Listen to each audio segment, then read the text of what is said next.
Boko Haram vient de frapper une fois de plus l'armée tchadienne et ce n'est pas un hasard, ces attaques terroristes interviennent quelques semaines après des offensives de l'armée nigériane contre le groupe djihadiste. Je l'ai répété depuis le début dont nous parlons de Boko Haram, il faut arrêter de sous-estimer ce mouvement comme tous les autres mouvements djihadistes.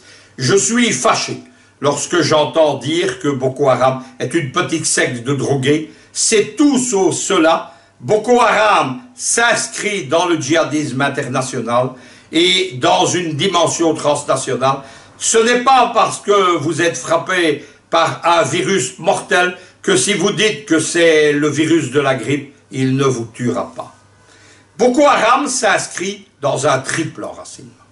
Premièrement, et on l'oublie le plus souvent, et on n'a pas d'excuses parce qu'il y a des études universitaires, des livres entiers là-dessus, Boko Haram s'inscrit dans une dimension géopolitique, historique et sociale.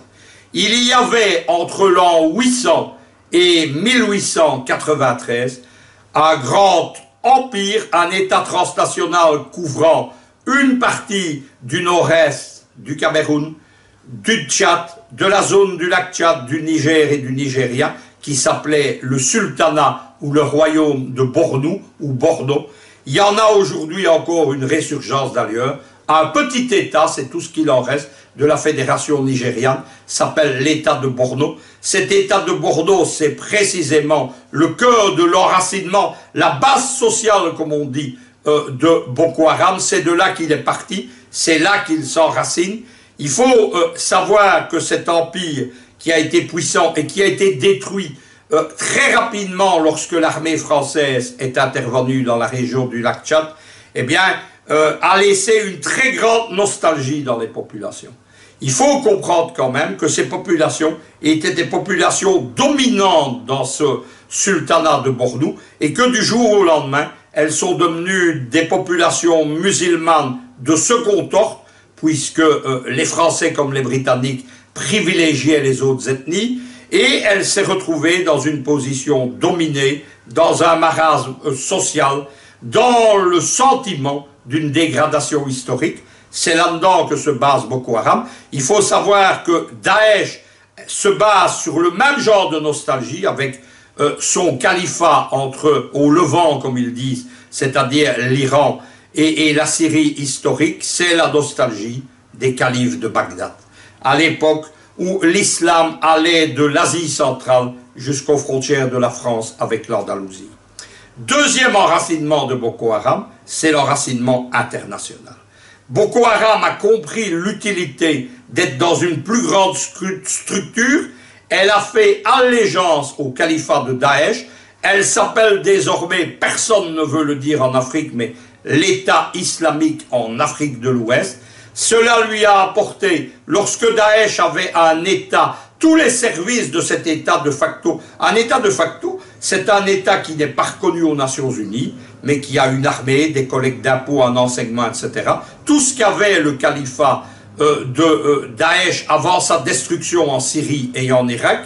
Et cet État offrait des services, des circuits de financement qui sont toujours là, des circuits de transfert des hommes qui sont toujours là, des circuits de trafic pour le financement, mais aussi, il y a un auteur qui l'explique très bien, c'est le journaliste français Samuel Laurent dans l'État islamique, la force de Daesh, c'était ses services secrets, structurés comme les services occidentaux, et son armée avec ses conseillers militaires qui sont venus, notamment au cœur de l'Afrique, former les cadres de Boko Haram et former les djihadistes aux attentats suicides qui étaient inconnus auparavant.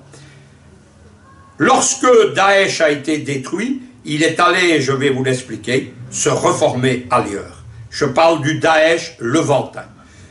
Troisième dimension, c'est l'enracinement transnational de Boko Haram. Comme tous les djihadistes, les frontières ne comptent pas pour eux. Lorsque vous les détruisez dans un pays, ils passent dans un autre.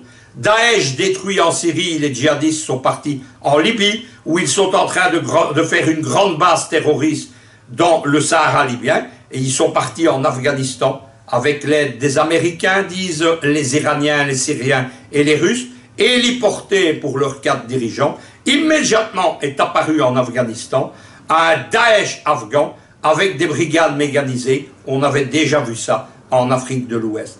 Lorsque vous détruisez dans un pays, c'est ce qui vient de se passer au Nigeria, où les djihadistes ont subi une défaite, ils franchissent la frontière et ils vont attaquer un autre pays. Dans le cas de Boko Haram, ils tournent dans une quadruple zone qui couvre le Tchad, le Niger, le Cameroun et le Nigeria. La grande erreur, ça a été celle de Goodluck Jonathan, c'est une des nombreuses qu'il a commises, président qui a été calamiteux pour son pays mais aussi pour toute la région, c'est lorsque l'armée tchadienne et l'armée camerounaise s'apprêtaient à détruire Daesh en 2016, lorsqu'il a refusé le droit de poursuite pourtant prévu par les lois internationales à l'armée tchadienne pour venir exterminer Daesh sur le territoire nigérian. De là, tel le phénix mortel renaissant de ses cendres, Boko Haram, comme son grand frère de Daesh, n'a pas cessé de se renouveler.